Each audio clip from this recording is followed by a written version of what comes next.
Nice to be here with you all. We're really excited to be talking about a very kind of challenging and complicated topic today. Um, I'm actually with two academics who are talking about CSRD, ESRS, all of the European taxation and the reporting requirements that are coming out now. And they're very, very important to all businesses that need to be thinking about this stuff. Luckily enough, it's just the really big businesses now, but over time, it's going to be trickling down to the smaller businesses, and all of us will have to be thinking about it. But it's also a massive opportunity for innovation, for change, for new business models, for ways of thinking, for bringing new ways of working to the market.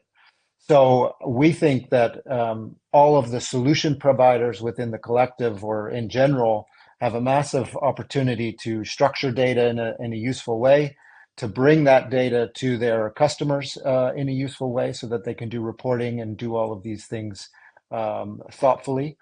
And buildings that are putting their smart building programs together should really be thinking about these themes in a structured way so that at the end of the day, when it comes down to reporting and coming down to putting data together in a proper way, it's done, and you don't have to think about it each time specifically. So what we want to do today is bring some of those insights to you, some of the latest news, some of the latest research, the things that are happening around these themes. I'm proud, or I'm happy to have two fantastic speakers with us today. One is a master's student from TU Delft who has already done his literature review and is studying what is the impact of solutions on these European regulations and reporting standards. So he's really going to take us through his literature review and where he is today with his research.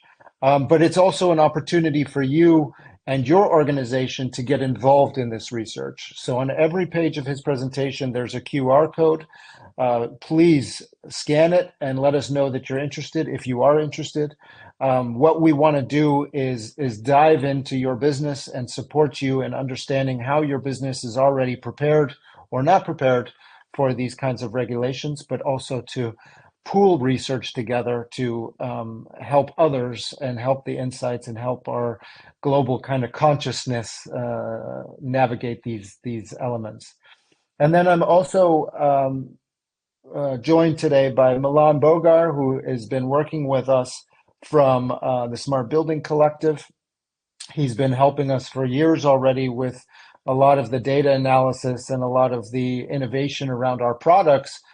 And we've been working on something really exciting about mapping your solution, your smart building program against all of these different opportunities in the market. So CSRD, ESRS, EU taxonomy, WELL, BREEAM, LEED, all of those things. I mean, we always see technology is a tool, and that's all it is. It's a tool to achieve certain goals and certain outcomes that we're after.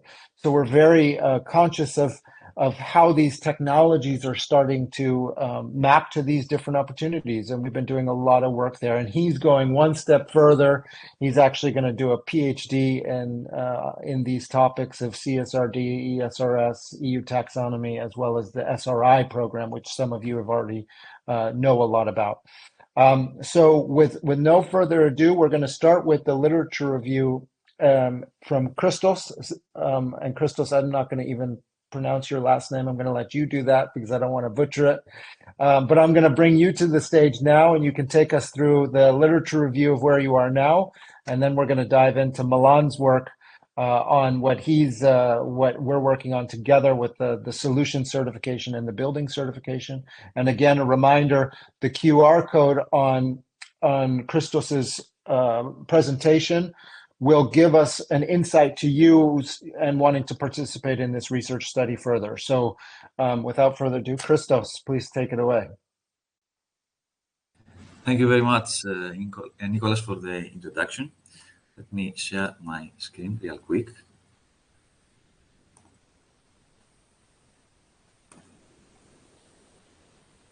Are you guys able to see it? Yes, perfect. All right, perfect. So my name is Christos Zinelis, originally from Greece. I am studying at the TU Delft at the moment, the architecture faculty, doing the management of the built environment track. So this is sort of an interim presentation for my thesis with the topic Smart Buildings and the Future of Sustainability Reporting, Pathway to Corporate Sustainability Reporting Directive or CSRD compliance. So let's get into it. So we effectively spend 90% of our lives in buildings. And to frame the context of my research, it is critical to acknowledge the impact of real estate on global emissions. So the sector is responsible for between 30 to 40% of overall carbon emissions worldwide. In the EU specifically, buildings account for around 40% of total energy consumption. So, given the EU's ambitious climate goals of achieving net zero emissions by 2050, monitoring and controlling emissions from the built environment becomes not just a priority, but also a necessity. And why is that? Two reasons stand out. First of all, we have to achieve more energy and cost savings, and that can be done with the help of smart building technologies. And the second one is the increasing demand for corporate transparency on sustainability issues. So the smart buildings are not a new concept, but their scope has evolved significantly over time. So initially, the focus was solely on energy efficiency, but today smart buildings have evolved to incorporate physical spaces and their occupants, creating a more holistic approach to building management. Now, these smart building systems provide tangible benefits for organization, such as reducing operating expenses, improving occupant comfort, facilitating energy consumption monitoring, and tracking the status of core building assets, such as HVAC, which can result in better maintenance and cost savings, of course. Looking ahead, the next evolution, according to researchers, is the concept of thinking buildings, which use AI in order to adjust to the dynamic conditions of the environment. This represents a shift from reactive to proactive design, where buildings anticipate and respond to user needs and environmental changes. We are not there yet, but this is a concept for the future. Now, but the CSRD. So, the Corporate Sustainability Reporting Directive is a new concept and a pivotal component of the European Union's commitment to tackling climate change. It aligns with the European Green Deal's goal of achieving carbon neutrality by 2050. So the CSRD essentially requires companies to report comprehensive sustainability data in accordance with environmental, social, and governance criteria. So unlike voluntary initiatives previously implemented, this directive enforces mandatory reporting standards, ensuring greater transparency and accountability. Now, so far, there have been existing sustainability practices, such as those guided by frameworks like LEED, BREEAM, WELL, and SRI, the Smart Readiness Indicator, but they often fall short of addressing the broader ESG dimensions demanded by the CSRD. Now, this is an overview of the CSRD framework and the various organizations within the European Union which were involved in its creation. Essentially, the predecessor of the CSRD was the NFRD, the Non-Financial Reporting Directive, adopted in 2014, which lacked a concise framework and it was voluntary in a lot of cases. So the involvement of this is the CSRD, which was developed by EFRAG, the European Financial Reporting Advisory Group, which advises the European Commission. And the EFRAG put forward the standards of the CSRD, which are the ESRS. So the specific ESRS standards address critical areas such as climate change, pollution, biodiversity, and social and governance factors, with modules such as ESRS S1 for workforce. So the adoption of these standards on July 31st, 2023, marked a significant milestone, reflecting a shift towards mandatory and detailed sustainability reporting. Now, this is the CSRD implementation timeline, and it illustrates the phased implementation of the CSRD. It starts with large companies already subject to the CSRD, which will need to publish the reports in 2025 for the 2024 financial year. From 2026 and on, Other large companies not previously covered by the NFRD will be included. In 2027 and 2028, small and medium-sized listed companies will also have to report. And towards the end of the decade, EU companies that have a non-EU parent will also be required to report as well. So by the end of the decade, it's going to cover most of the European companies. Now, some initial concerns. So the key challenge for companies under the CSRD lies in the sheer complexity and volume of data required.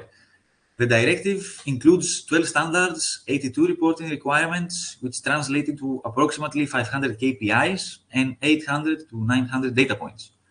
So this creates three major hurdles. First one is the data collection, since gathering vast amounts of ESG data is time intensive and often requires new data infrastructure. Second is the data accuracy, since the third-party verification required by the CSRD demands precise and consistent data, adding significant pressure on companies to meet strict quality standards. And then there's integration and consistency.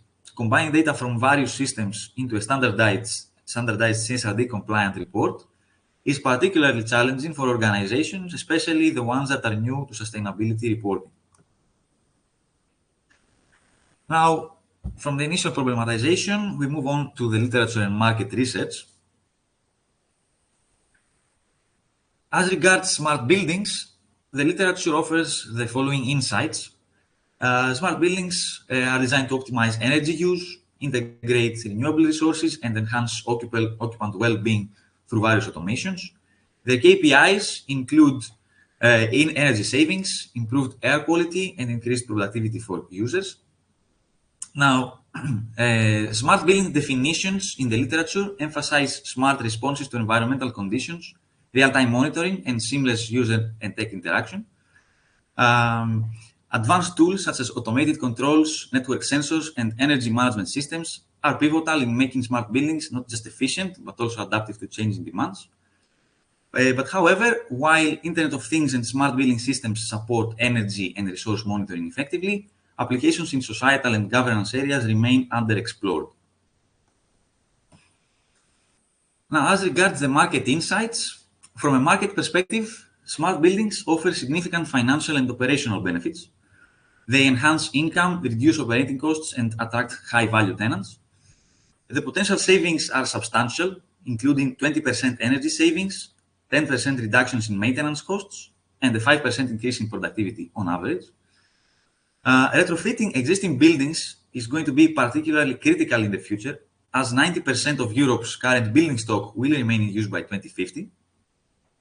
This aligns with the EU Energy Performance of Buildings Directive, which mandates updates for the worst performing buildings and net zero emissions for new constructions by 2030. Furthermore, 32% of European investors are willing to pay premiums for ESG-aligned assets, reinforcing the economic incentive for adopting smart building technology, or at least they claim so. Now, moving on to the CSRD, the literature mainly focuses on providing an overview of the CSRD framework and addressing inconsistencies in earlier frameworks. We see the double materiality concept, which combines financial materiality, how sustainability impacts the company, with impact materiality, which examines the company's effects on society and the environment. I'm going to talk about the double materiality on a later slide as well.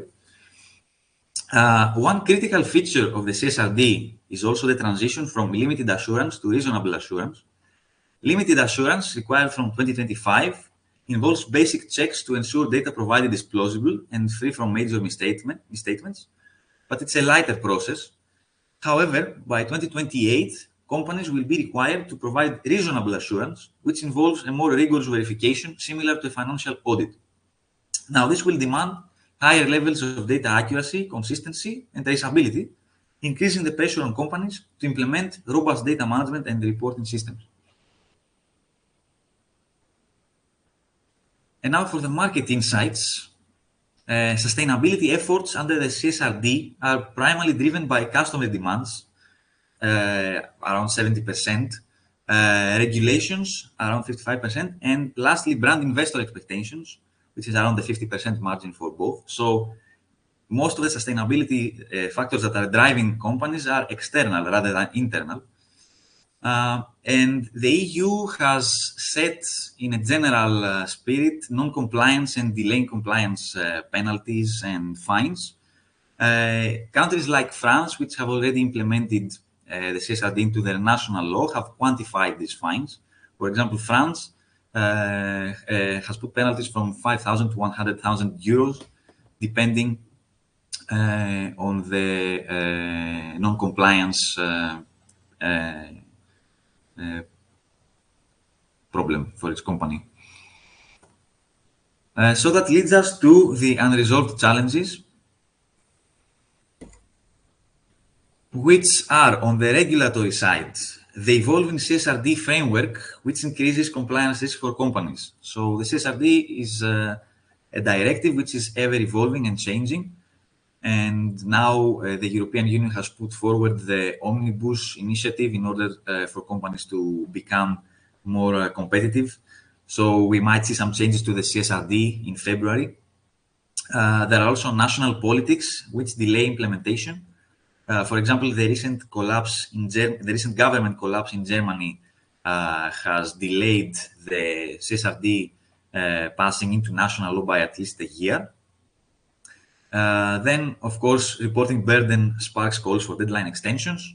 There was also a letter from 5 to 6 German ministries recently to the EU Commission demanding delays into the implementation of CSRD.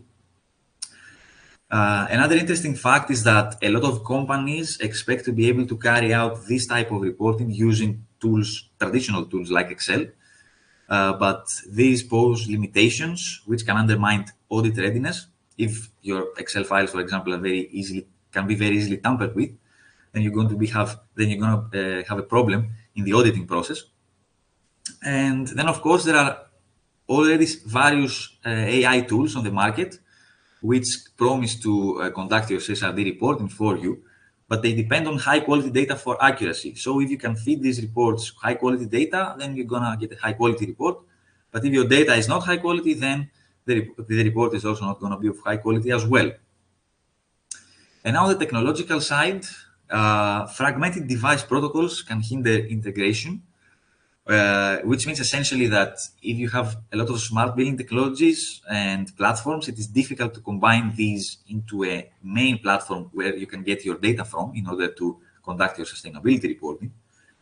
Their higher costs can limit smart tech adoption for smaller firms.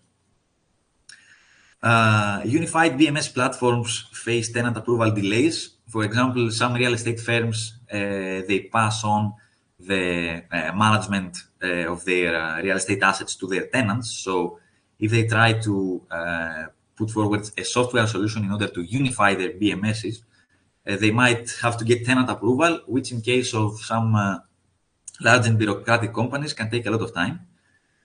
Then there are also validation lags from external providers that can strain timelines. For example, you might have measured your consumption of your energy consumption as a company, but your energy provider might need to validate that for your audit process, and that might take some months even. And then again, social and governance data gaps remained unresolved and underexplored. And that takes me to the research questions and approach for the thesis. But first, we'll see how does CSRD reporting work from a company perspective. So let's imagine we are a real estate companies. How do we move forward with the CSRD reporting? So the first step would be to conduct the double materiality assessment.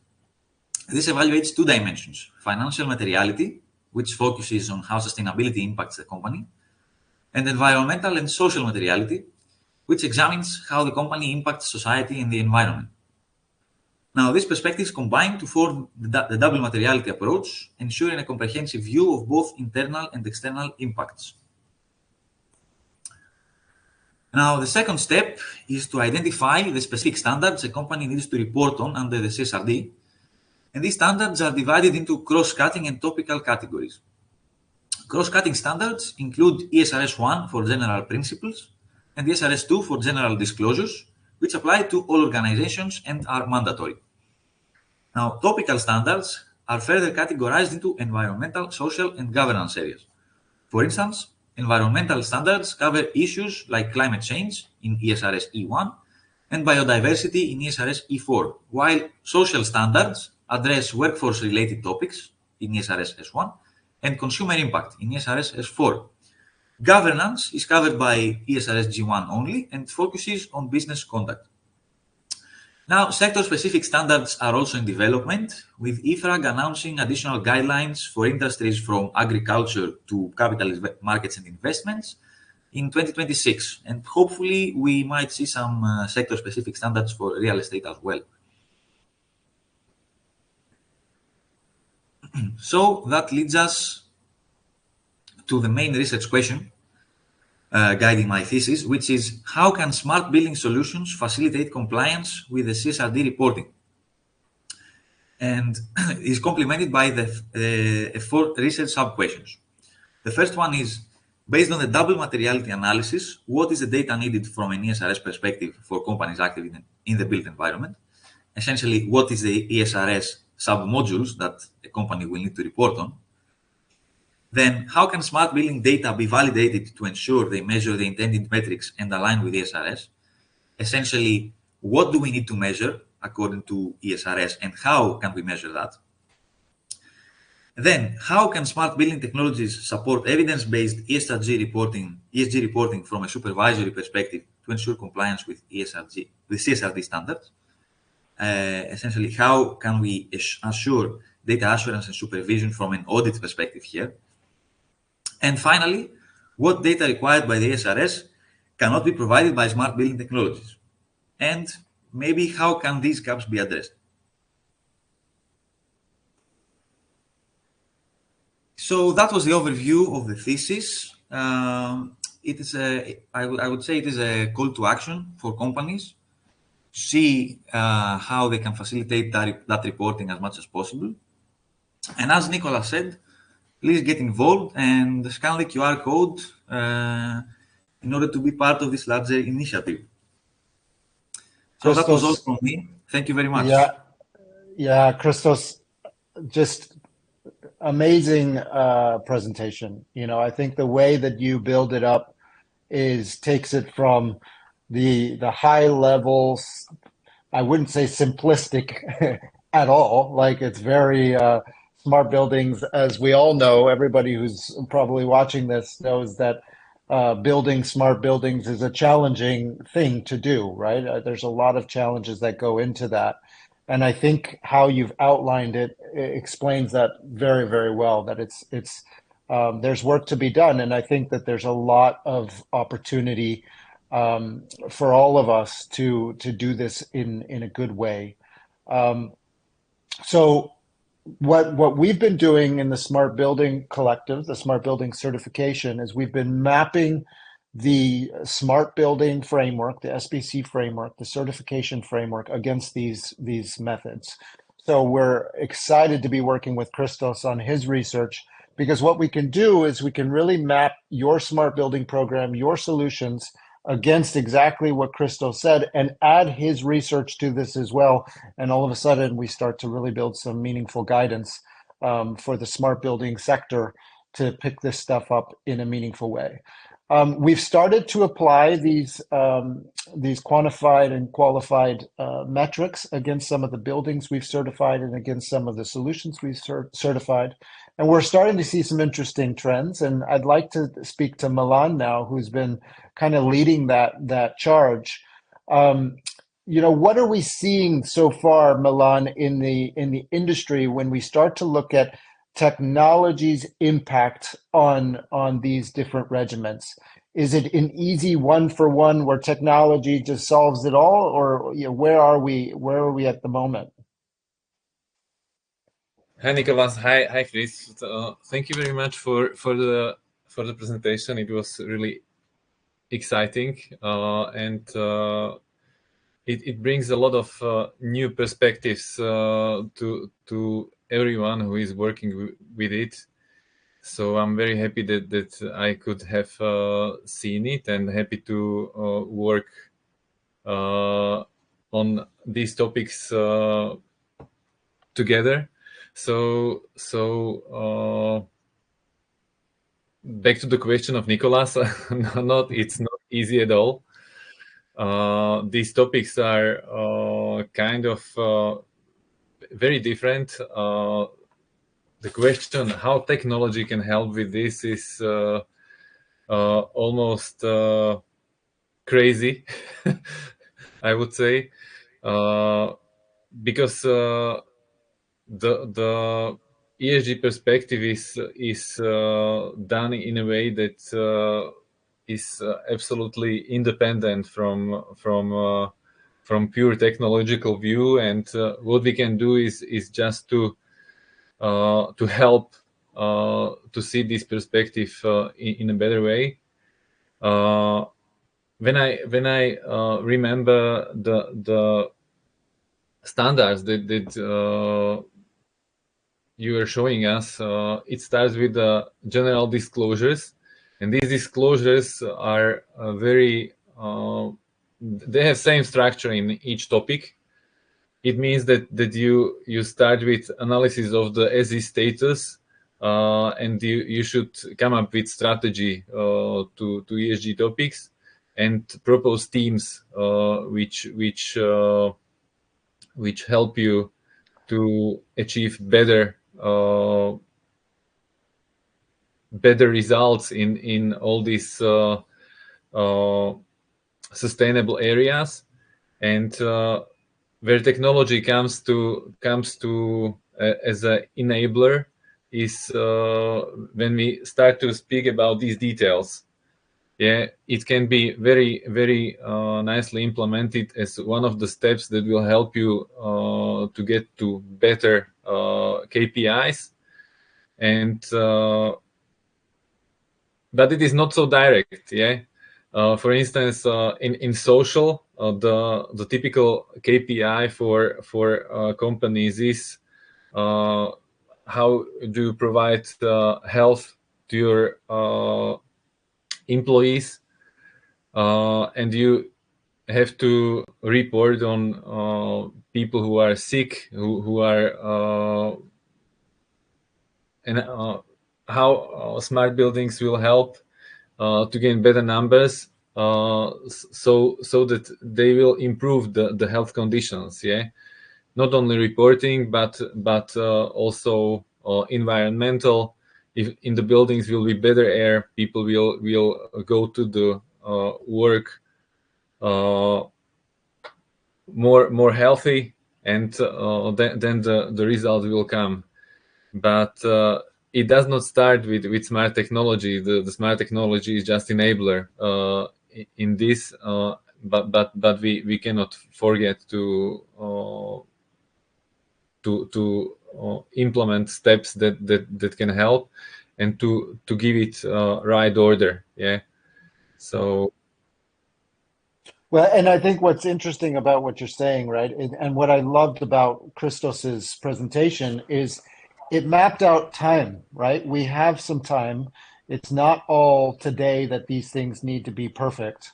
You know, it's even for the buildings or the companies that have to report today or in in the current year, they have there's some area of reasonable doubt. You know, if you're trying and you're showing your data as best you can for these different topics, you're going to get credit for that, and that's going to serve you well.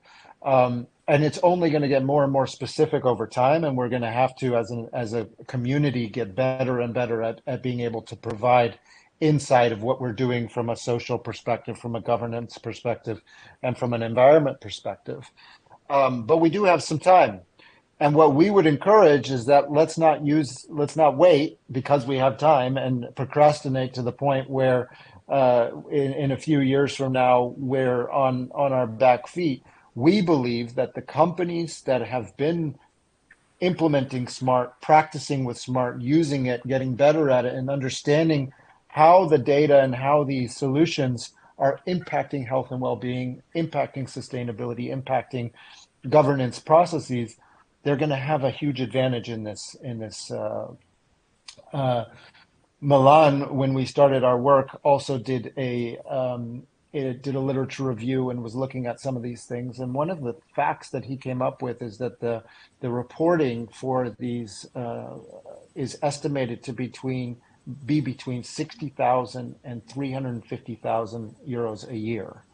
So if we're better at it, we can bring that cost down.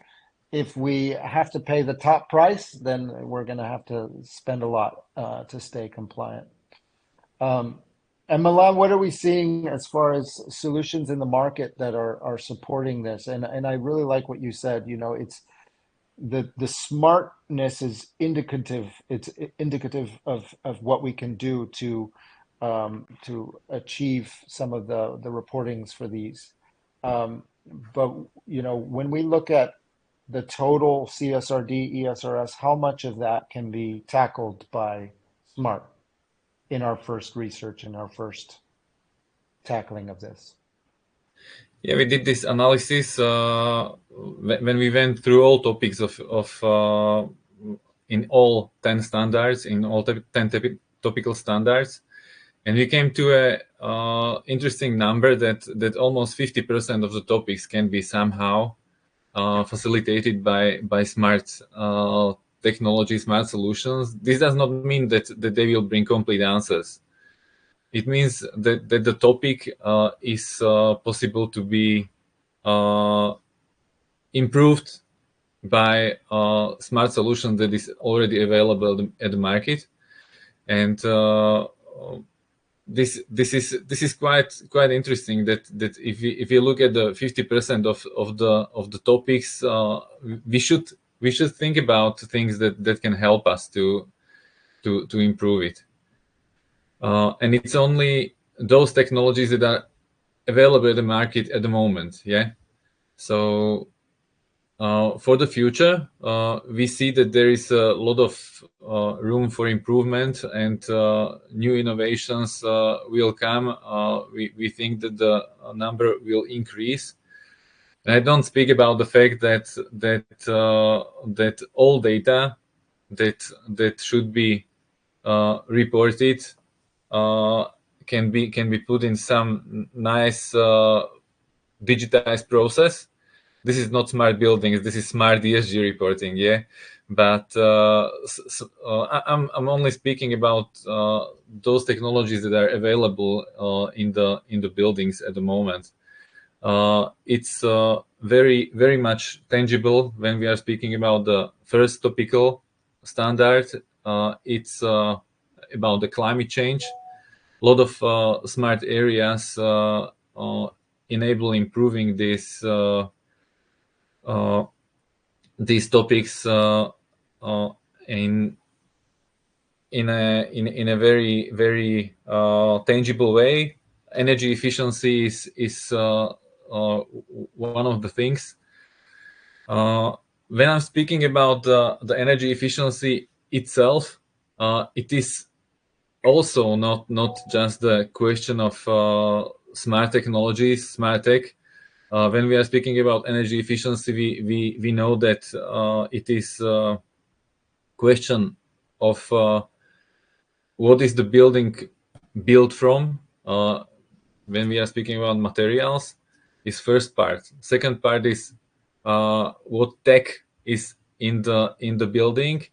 But the third part that people often forget is how people behave in the building, how users and operators act. This is something that these all three perspectives have impact on energy efficiency.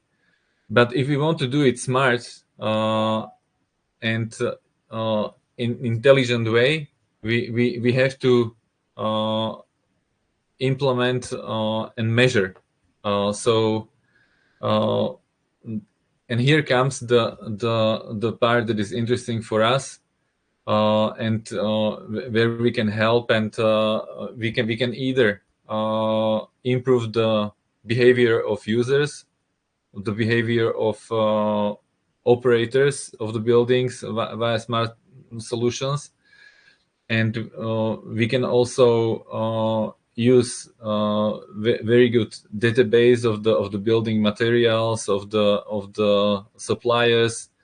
We can even today find solutions that improve to retrofit buildings in a way that is less energy demanding, and we can definitely improve the technological side and technological performance by smart technology. So, and I think you raise a really nice point there. You know, what we've said in the past, and actually I did a keynote not too long ago that was, what are we getting wrong about these frameworks and these regiments?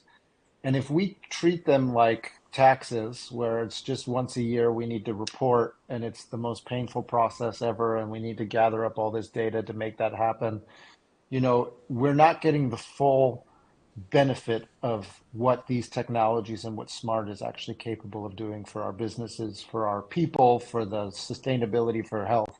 We need to put in the infrastructure that is the right thing for the right reason, and then the reporting is quite secondary to that. Actually, it's experimenting, and it's figuring out how these things are adding value. And that's why we've included it in the ROI Think Tank, this topic, because you know, the ROI Think Tank is about the efficiency of maintenance and management. It's about the efficiency of energy and water, and how do you optimize your utility usage and the cost base. So if we can bring the cost of maintenance down, and we can bring the cost of utilities down, and then from a human performance perspective, how do we actually get more out of people, better performance out of our teams, out of our people, so that, you know, the productivity of the business and how these things are actually being used is exponential in a way. So, you know, if we set ourselves up correctly and we do the research accordingly and we really measure what matters, we can optimize in all of those different areas. And then CSRD is a nice way to take the fruits that need to be taken to add it to the reports and make sure that we're reporting on these things in a meaningful way. So it's just really encouraging where the industry is going, and where the governments are taking us as well, because they really very much see the same themes that, you know, smart is capable of supporting in. So, Christos, to you, what do you hope to achieve in this research, and what do you see as the future of CSRD based on what you've been reading and the companies you've been speaking to? Have you already heard what some of the challenges are, and what they're dealing with, and what they could use support with? What is your research already starting to uncover? Yeah, for sure. So there are already some underlying issues. I've had some preliminary contacts with companies. The aim of the research is to conduct interviews in a later phase, in the near future. So I mentioned some things in the presentation already. For example, a big hurdle is how to get your data audited, pass through the audit, essentially.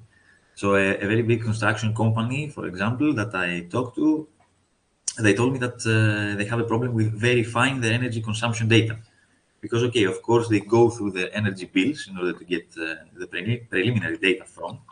But then in order to pass the audit, then they need that data to be verified by the energy provider. And I think I spoke to a lady who was working on ESG matters, and she told me that the power company had a lag of at least 3 months. So if you need your energy details for December, for example, in order to report on March, then you can see that there is a problem. There's a timeline problem here. So that one was an issue that I expect a lot of companies to face, not just that one. Another underlying issue, which was very interesting, was that there was a large real estate asset management company. I didn't mention that in the presentation, that was trying to unify the BMSs from all their buildings into one common platform, so they can draw the data from there. but they had given the management of each building to the tenant. So, for example, they had some very high-profile company as one of their tenants, and getting approval in order to install the software to unify the BMS was a very tedious procedure, because the company had to ask their HQ for permission, etc., etc., and that took a lot of time, actually. So there was a lag of a few months there as well. Then there's also, like we mentioned, the increased building costs for smaller listed firms, which is going to be, I think, an issue in the future. So, for example, also in electric vehicles, which are expensive today, we've been talking about how can they be more cheap in order to be made available to the larger public. I think this is going to be an issue for smart building technologies as well. If we can find a way, or the technology providers can find a way to make better and cheaper systems, then that's going to be a lot of help, for sure. Milan also talked about retrofitting, and like making smart building technologies cheaper will help in retrofitting as well. So the research is going to follow the process that I talked a bit about in the presentation. First, to determine in the real estate sector specifically what ESRS standards most real estate companies need to report on, and then try to tie these ESRS standards to existing solutions, smart building solutions in the market. And then from this process, I believe I will be able to determine which are the gaps that can be addressed. For example, I expect not so much in the environmental part of the ESRS, but in the social and governance, I expect to find quite some gaps over here that cannot be addressed by smart building solutions yet. But yeah, I have a lot of interviews coming up, and yeah, we'll see what happens. I'm really excited to go through this research. We are as well, because if we map your solutions or your smart building program against the SBC framework and do this with Christos as well, then all of a sudden we really start to show you where your solution is very strong in relation to these reporting frameworks, but also where the innovation opportunity is, what you can change, what you can optimize, where you can go with your technologies or with your model or your business model. So yeah, we're equally excited. And in the presentation, you saw that QR code. Yeah, let us know if you're interested. We definitely want to hear from you. And if your solutions solve the problems we've been talking about, please let us know. We'd love to help you get your story out there, help you share with the world how your solutions could make an impact. And Milan, to you, if you could advise a company on where to start, either a solution provider or a building, how would you go about telling them to get ready for these regimens? Actually, the framework is really interesting in my opinion, and it's good to go through the topics that these ESRS try to solve. As Christos said, do a little double materiality check, where these companies can help with impact. Yeah, because first of all, they need to answer this question to the companies that are obliged to report. So if you are a service provider and you want to be provider of a company that is subject of these obligations, you should understand how this company will put it into its reporting strategy. And it's not only about reporting; it's really about strategy and planning, because part of the CSRD regime is to make a strategy how to improve your performance in these ESG perspectives. So if you have solutions that can help in any of the areas, it's very good. It's very good to start to speak. If you are a subject of these obligations, our solution can help you in this topic, in this standard. So if it is material to you, it's good to cooperate with me, because I can help you to improve this and this KPI. Yeah. So this is where I would give recommendation to start, because this regime has its good logic, and it's good to use it as an opportunity to improve business, not to hinder some opportunities. It's bringing opportunities. Yeah. So Absolutely. It's not only about the reporting, it's about what the how we improve real estate, you know. And if you look at the smart building program when we certify, we look at functionality, and that functionality helps you with these reporting regimens. It also helps you with achieving WELL and BREEAM and LEED and whatever other ones that there might be. And then we look back at how did you get to that functionality? And this is a module we call integrative design. And integrative design has, you know, there's many different ways to roam in a lot of ways. There's buildings that do this with 5 technologies. There's buildings that do it with 30 technologies. And we're not saying which one is right or which one is wrong, but we are benchmarking them against each other. And you can get a lot of insight from the solutions within the ecosystem that are working together, working with buildings, and also the buildings and the developers that are using smart buildings already. So you can get a lot of insight from assessing your building and then joining this research project, so that we can dive deep into your ESRS, ESG, EU taxonomy, CSRD approaches, and they're all different in little different ways. Closing remarks. Should we start with you, Christos? Yeah, for sure. So you mentioned what about the future in your previous question.